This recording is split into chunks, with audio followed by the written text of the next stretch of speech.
I'm thinking of, I'm going to say AI taking more than AI, because AI is kind of one of the technologies that people predominantly focus in for data. You know, that actually there's this robotic technology that can just learn as it goes and get smarter as it goes with the more and more that it takes on. Have we got any thoughts in terms of kind of that evolution and kind of if that even plays a part in our world, I guess? Well, AI plays a huge part already, and often we don't know exactly. But most online things that you use now, especially from the big players, Amazon, Facebook, Google, Netflix, and the likes, have AI built into them. We're already being conditioned, and there's all kinds of algorithms going. Where is it playing in the industry? The thing about AI is it has to be trained to do something. So you need to decide what you want it to do and then train it to do it. You can't, there's not just a magic AI that you can apply to a problem that you've never solved before. It can get better at solving things you can already solve, but it can't solve something you've never solved, because how do you know it solved it? It's and then how do you police it after that? So there are an increasing number of specific examples of where it's being used, for sure. But I mean, it's not going to replace humans for a long time in doing things. We've got a long way to go, and it also needs very clean, trusted data at the low level. So there's a lot of sorting out we need to do. Yeah, exactly. Well. I agree. I completely agree.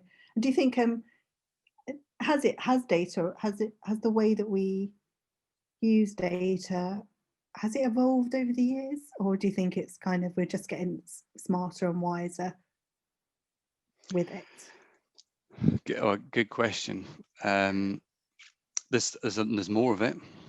There's a lot more data. However, you look at people when they're very experienced in a domain, either it's physical, like people offshore would understand how the equipment would operate, and they could even know by a sound or a vibration if something wasn't right, because they've been around it so long. Or when I started as a process engineer, the more experienced engineers could just look at a calculation and go, that's wrong. And then they would find the mistake, but they had this sense. And that's built from years and years of experience. And that is very, very valuable. Humans are extremely good at building up a feel and like a deep mastery of a domain. And I think, so when I was starting, we had all these simulations. And so I was used to just simulating everything. Now at university, they make you go through everything manually at least once, so you do know what you're doing. But still, there's that blind faith in the computer that you fell over with. And again, that happened to me. A senior engineer just looks at my output and goes, there's no way that can be right. And sure enough, the simulation had solved, computer said yes, but someone experienced in it could look at it and say, no, there's something wrong there.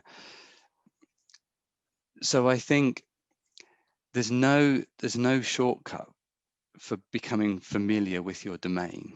If you're going to use data, it's okay to delegate to computers when you understand their output, and you can tell, or when your instincts telling you to be suspicious of some output and go and check further. But if you don't understand what the computer's doing, then that gets dangerous. If we start to lose touch with what's really happening under the hood, then we don't actually know. It's sort of the beginning of the end in a way. We're losing that really valuable experience. I think that links into what you said previously about, I know we're talking about in the context of AI, but it's still tech, right? So if we don't get it right and understand kind of what it is that we're trying to solve, then the computer's going to almost learn on the wrong thing.